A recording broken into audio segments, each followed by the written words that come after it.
The White House says the Trump administration will be reinforcing its Donroe Doctrine during its Shield of Americas summit this weekend to try to help Latin American countries reduce ties with China. Joining us now to talk about this is Santiago Vidal Calvo, policy analyst at the Manhattan Institute, and we have Marcos Schotgues, editor-in-chief for the Epoch Times Brazil and Latin America correspondent for the Epoch Times USA. Okay, so good afternoon to you both. Santiago, if I may, I'll start with you today. Can you just talk to us here about the level of influence China and other adversarial nations have in Latin America? Hey, Don, thank you so much for the invitation. So first of all, China has gone unchecked for years now in Latin America, where they have done massive investments in shady loans to many countries. They have invested in infrastructure, try to get takeovers of very key and very important interests of the United States in the region. And they have a strong armed, many leftist governments around the region to bring them over to their side and to get them away from the sphere of influence of the United States. This has happened over the last decades, and it has gone under the radar of the United States because many of these governments prefer a China that is giving them a free checkbook, a blank check, before a United States that has some conditions about prosperity in the Western Hemisphere and about the security and the interests of the United States. However, this seems to stop with the Trump administration. The Trump administration is taking a posture that China needs to be kicked out of the continent. The Donroe Doctrine renewal is the same type of theory that we're implementing today to kick out foreign regimes and foreign adversaries from our continent because it's ours. And this is a policy that the Trump administration is taking, and it's a good one. Okay, Marcos, please, anything you'd like to add here about China's influence in Latin America? Well, I agree with the points that are being made, but I would also like to highlight the fact that this comes as the U.S. Congress has just published a recent report. The Committee on China in the House has just published a recent report where we talk about military capabilities. So we're talking about dual-use capabilities in ports, even space. In Argentina, in the Neuquén province, in the Patagonia region, you have a space base which is directly run by the People's Liberation Army. Not even the administration has free access to it without the PLA's approval. So we're talking about a threat that, as the points, and I agree with the points that were made, they go into influence. When we talk finance, they go into influence. When we talk infrastructure, telecom, and there's also a military side to it with the dual use of military civil technology, military-civil fusion. I also think that the timing of this is very important to highlight as it comes before an expected visit by President Trump to China still this semester, perhaps in April. So all of this ties into the context of the strategic competition between the US and China, and also has a military side. So Santiago, both of you talked about certain threats and influence that China exerts in Latin America. Can you just put into perspective for us from the U.S.'s point of view? Why does this matter? What threat does this influence pose to the U.S. interests? Well, let me tell you that some of the biggest... Oh, please. I'll have Santiago go first, and then Marcos, I'll ask you. Awesome, thank you. Sorry about that. So let me tell you that the biggest threats that China had on the continent to the United States have already been dissipated, which was Venezuela. I would say one of the main threats, both in security terms, but also in economic terms for the region. What was this representing? Venezuela was giving oil to Cuba and to adversaries across the world, like Iran and China. This has ceased after the capture of Nicolas Maduro. And this looks very grim to China now, that they have lost one of their key partners in the region. If Cuba falls too, China would also lose one of their main partners in the region. They would only be left with some of the leftist parties around other countries like Colombia or like Ecuador or like Brazil and Argentina that do not have much power anymore because they're in process of transition after a Trump administration has put a big influence in the continent, and presidents like Milei and Bukele have made it their goals to kick out a lot of these leftist parties from the continent. So there is an interest of the United States politically to align the continent politically with the United States. But second, security measures. We cannot have rampant dictators in the region that are allies of China making threats or even having security interests or problems with the United States. And this is what was happening with Venezuela and also happening with Cuba and Nicaragua. If the Trump administration is able to remove those regimes and move them into stable democratic countries, that would be the biggest blow to China in the last decade. So, Marcos, before you respond here, Santiago brought up Cuba, right? I have a clip here of President Trump hinting at action in Cuba recently after making some comments. Let's take a look at that clip.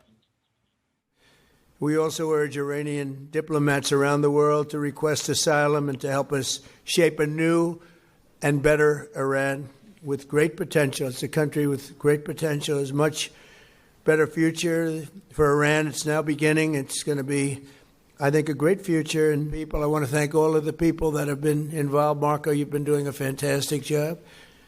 And you've been doing a fantastic job on a place called Cuba. What's happening with Cuba is amazing. And we think that we want to finish this one first, but that will be just a question of time.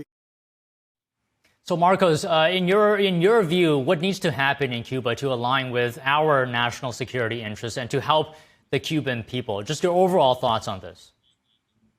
I mean, we're talking about a regime that's very hostile to the U.S. and historically we have seen how this can be a security threat. In 1962, we had the Cuban Missile Crisis, where we went nearly into World War III over Soviet missiles that were put in Cuba. The geographical position of Cuba is once again being weaponized, as we can see from reports in recent years of Chinese influence. And we're talking space capabilities and other asymmetrical warfare, unconventional warfare capabilities being deployed to Cuba on a regime that has before been tied also with Russia and to a very lesser degree to Iran, which was mainly acting in and around Venezuela.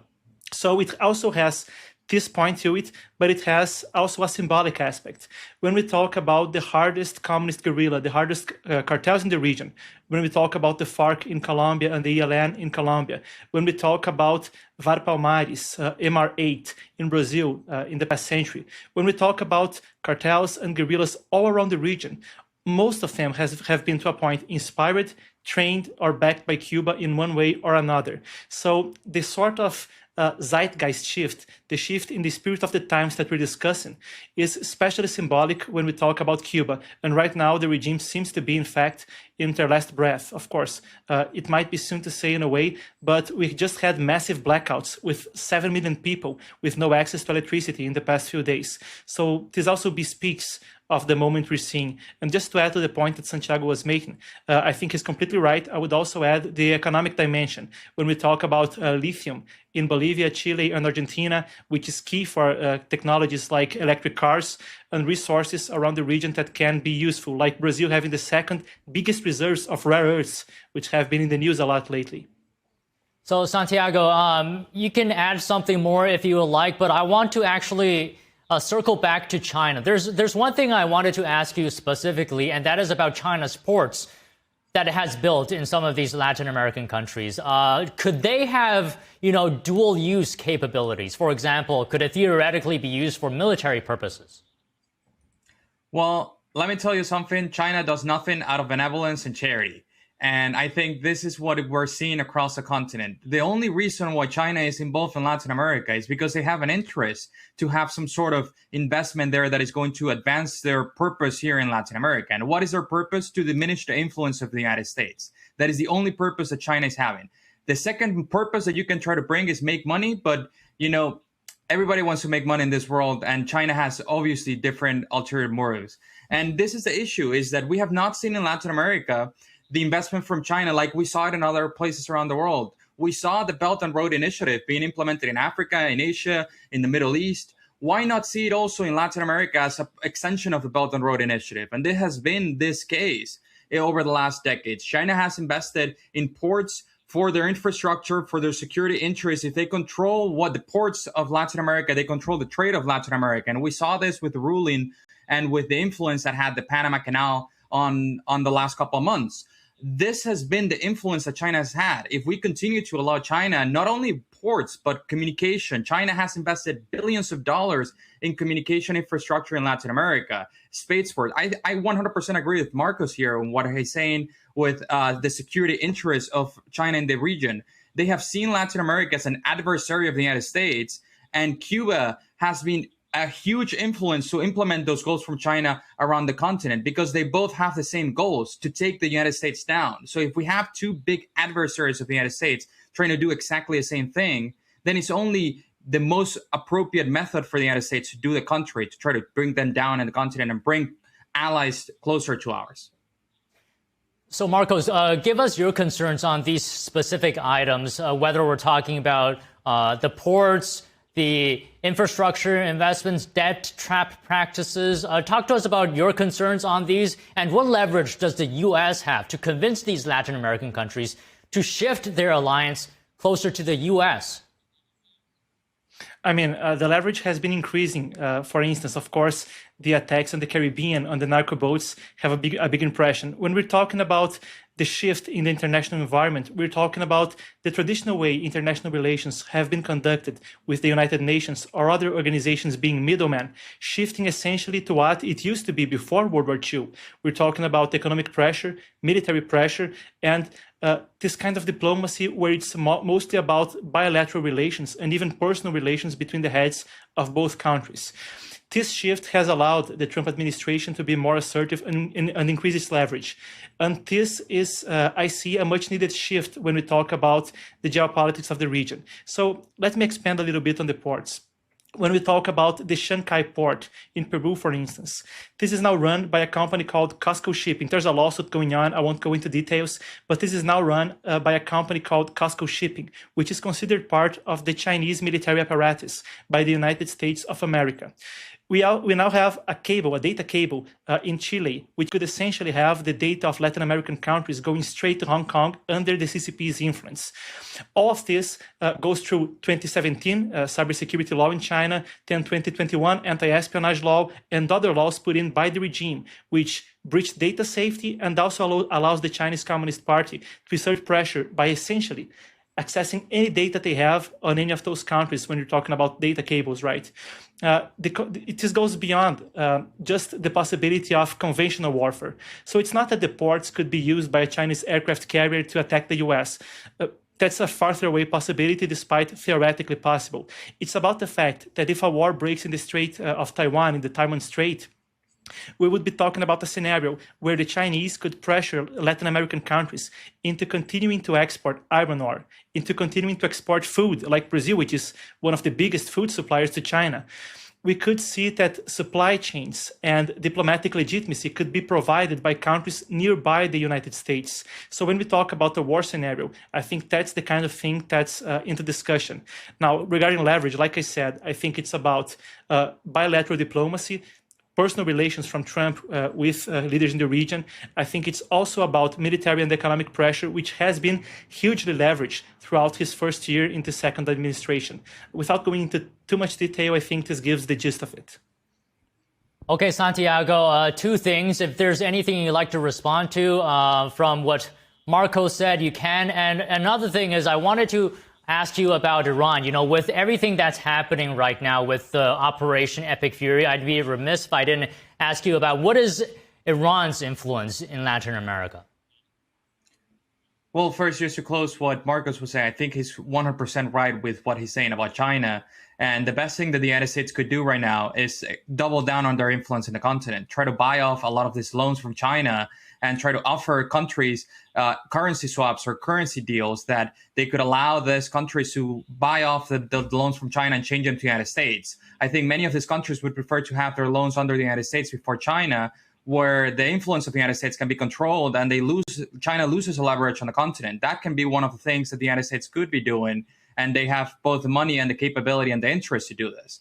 But to go in Iran, specifically, Iran has had many partners around the region that has helped them advance their interests, but one of the main ones was Venezuela with Hezbollah. Hezbollah had a huge presence in Venezuela because Venezuela was treated as a safe haven for terrorism during the Maduro regime and before in the Chavez regime as well. We have pictures of Chavez with the previous president of Iran. They were good buddies, and even the president of Iran, the former president of Iran, used to go to the funeral of Chavez. That was 2 days ago. Yesterday, we were celebrating almost 12 years of the death of Chavez.